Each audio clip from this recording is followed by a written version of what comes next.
Hello hello नमस्कार दोस्तों। मैं हूं विवेक बजाज।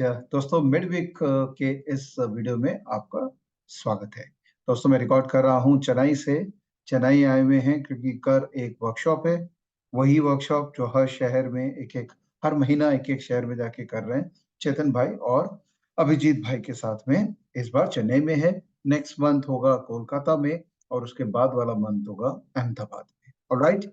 तो आज का दिन यहाँ पर आया और आज ही एक मार्केट में कांड हो गया। मार्केट बहुत जोर से गिर गया।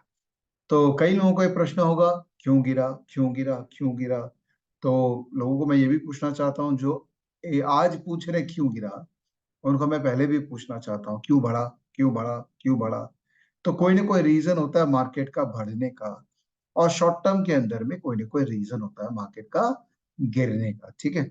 तो मैं आज है ना एक थोड़ी फिलोसॉफिकल बात आपके साथ करना चाहता हूँ, क्योंकि आज के दिन बहुत इंपॉर्टेंट है कि हम अपने आप को संभालें।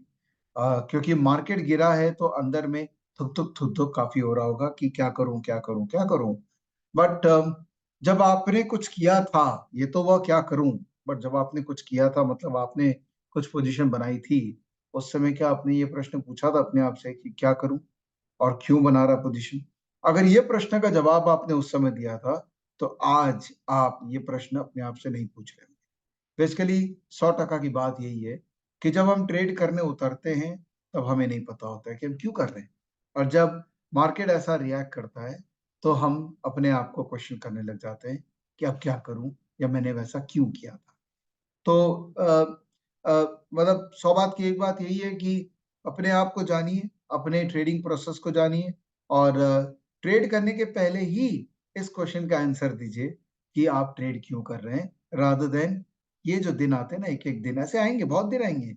ये सब दिनों में अगर हम तकलीफ में आएँगे, तो फिर हम एक्चुअली में अच्छा लाइफ मार्केट में नहीं जी पा रहे। ऑलराइट?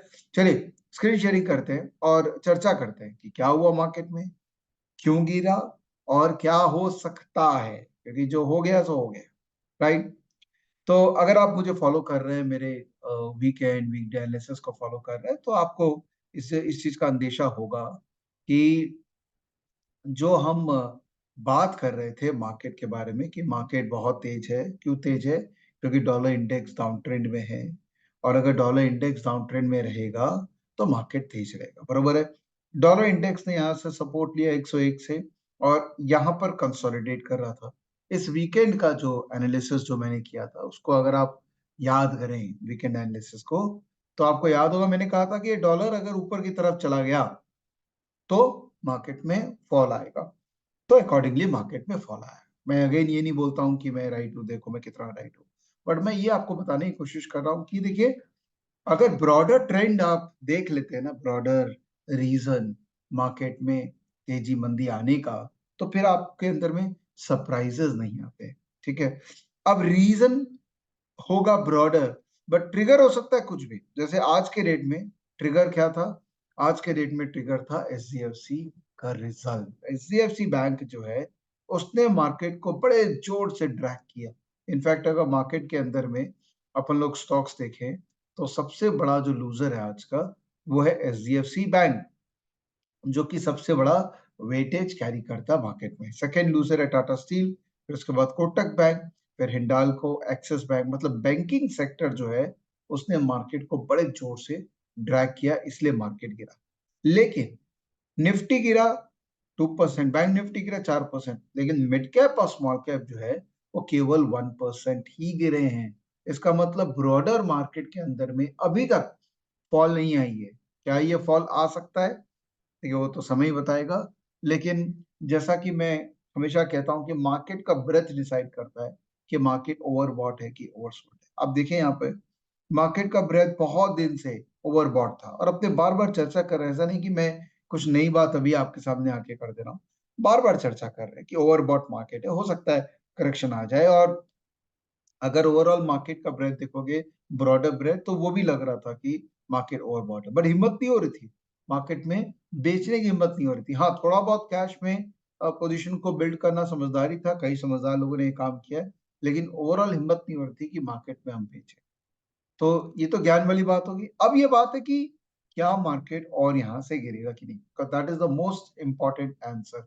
अगेन इस क्वेश्चन का आंसर तभी आएगा जब हम डॉलर को प्रिडिक्ट कर पाएंगे। अगर डॉलर इस लेवल पे, जो कि बहुत हाई चांस है कि 104 के ऊपर नहीं जाएगा डॉलर, चांसेस है कि निफ्टी जो है, ये वाला जो लेवल है जो इसने बनाया था, मेरे हिसाब से ये जो लेवल है ना 21,300, ये एक इंटरेस्टिंग लेवल हो सकता है मार्केट का बाउंस करेगा। इनफैक्ट ये जो मूविंग एवरेज है, अब देखिए निफ्टी इस मूविंग एवरेज के आसपास है 21,500, तो यहां से एक छोटा सा रिकवरी, अगर डॉलर नीचे जाता है तो रिमेंबर दिस, अगर डॉलर ऊपर का ऊपर जाएगा तो किसी में भी हिम्मत नहीं है कि मार्केट को रिकवर कर पाए। ठीक है, अब अपने बात करते हैं कि स्टॉक्स में क्या काम करें, बिकॉज अल्टीमेटली हम लोग तो सब स्टॉक्स में काम करने वाले लोग हैं।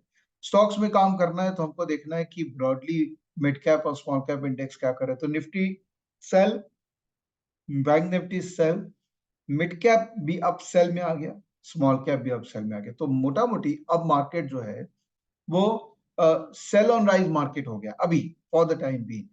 अगेन रिपीट कर रहा हूं, अगर डॉलर नीचे गया तो ये नलीफाई हो जाएगा, डॉलर ऊपर जा रहा है इसीलिए सेल ऑन राइज मार्केट हो गया है।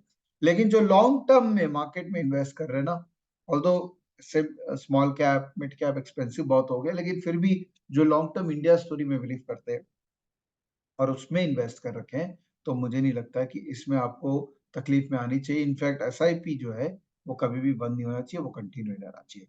अगर निफ्टी के ओवरऑल स्टॉक जिनमें स्ट्रेंथ थी उनको देखें तो HCL, SBI life, TCS, Infosys और द आईटी स्टॉक्स जो है वो स्ट्रेंथ ही दिखा रहे थे।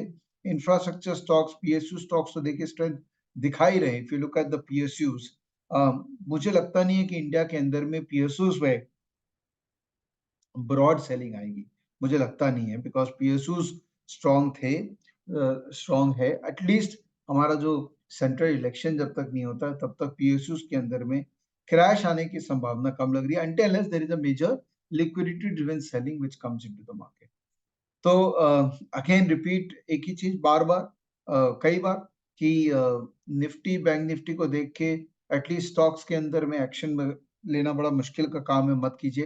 हाँ, पोजीशन साइजिंग के लिए यूज कर सकते हैं, थोड़ा पोजीशन कम कर सकते हैं और उस कैश को रख सकते हैं कि बाद में आप डिप्लॉय कर सकें। बट स्टॉक्स के अंदर में अभी भी एक्शंस है और आपको बस एक ही काम करना है, स्ट्रॉन्ग स्टॉक्स ढूंढना है। स्ट्रॉन्ग स्टॉक्स ढूंढने के बहुत सारे तरीके हैं जो कि मैं कॉन्स्टेंटली सिखाता हूँ। इनफैक्ट जस्ट एक तो जो स्टॉकेज क्लब मेंबर्स हैं उनके लिए बहुत अच्छी न्यूज़ है कि मैं इस शनिवार को एक मास्टर वेबिनार ले रहा हूँ स्टॉकेज क्लब मेंबर्स लोग के लिए, वो एब्सोल्युटली फ्री ऑफ कॉस्ट है। तो वो मैं मास्टर वेबिनार ले रहा हूँ इस शनिवार को, जिसमें मैं अपने साथ मोमेंटम स्ट्रेटजीज लोगों को सिखाने वाला हूँ। It's absolutely free for stockage club member. अगर आप स्टॉकेज क्लब के मेंबर नहीं, आप बन जाइए, बिकॉज ये एब्सोल्युटली फ्री है उनके लिए। ऑलरेडी 1270 लोगों ने रजिस्टर कर लिया है। अब मैं इसके अंदर में एकदम बेसिक सो मोमेंटम इन्वेस्टिंग से लेके सारे स्टॉक स्ट्रेटजी जो मैं डिप्लॉय करता हूँ मार्केट में, उसके बारे में मैं आपको बताने वाला हूँ। तो बहुत लर्निंग मिलने वाली है। अगर हो सके तो ज्वाइन कीजिए, और अगर अभी तक आपने स्टॉकेज क्लब की मेंबरशिप नहीं ली है तो फटाफट ले लीजिए, बिकॉज आई थिंक ये कम्युनिटी हम बिल्ड कर रहे हैं जो सीरियसली सीरियस मार्केट पार्टिसिपेशन के लिए रेडी है, और हम लोग सब एक दूसरे को हेल्प कर रहे हैं ताकि इस तरह का मार्केट जब भी आए तब हम एटलीस्ट मेंटली अपने आप को स्ट्रॉन्ग कर पाए और उसी पाथ पे चलें जो पाथ हमने अपने लिए डिजाइन किया। ऑलराइट, प्लीज टेक केयर, अपना ध्यान रखिए, have a great week, further weekdays ahead, और बस मुस्कुराते रहिए और process, that is important, process, process and process that leads to success. Good night, bye.